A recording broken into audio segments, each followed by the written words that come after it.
And the experience of these, physical and personal, is what I'm going to speak about. It's a bit long-winded to do in 20 minutes, but I'm going to do the best I can. Could we see the next slide? You know, this is a map I had, which actually was a Google Earth image. No, I'm going to ask you not to play it because I'll definitely go over my time.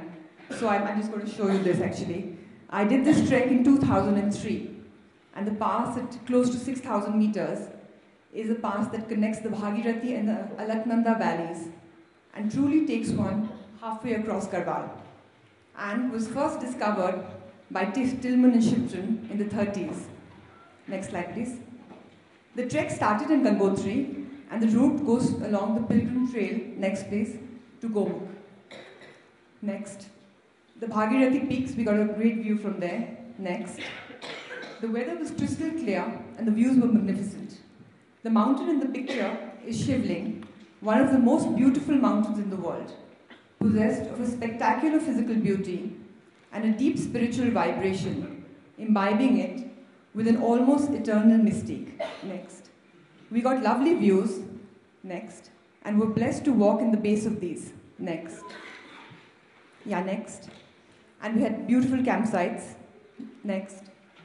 Next. The terrain was very arduous, and there was lots of endless moraine and unstable boulders of all shapes and sizes. Next. My overriding and distinct memory of this trip was in contradiction to the heaviness of the arduous and monotonous walk, was the lightness of the landscape, which was mesmerizing. The shapes, the colors, the textures, and the endless stretch into the horizon, further than the eye could see, was incredibly uplifting. Next. Next. The pass is located on the ridge between Avalanche Peak and Kalindi Peak, nestled amongst spectacular mountain scenery. Next.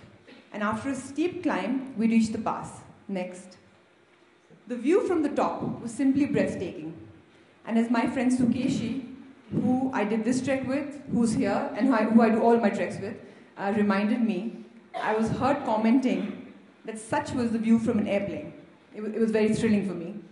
The vista was simply magnificent. And it felt we were in a realm high and away from our earthly one. It was a bright, clear day, and there was not even a whisper of a wind. Next. The view stretched out into the horizon, and we got a nice view of Kamet. Next. We had to cross numerous rivers on our way back, in full spate, in the most ungainly fashion, of which thankfully no pictures exist. Next. Next. And finally we reached Mana, the last village before Tibet, and on to Badrinath through lush mountainscapes.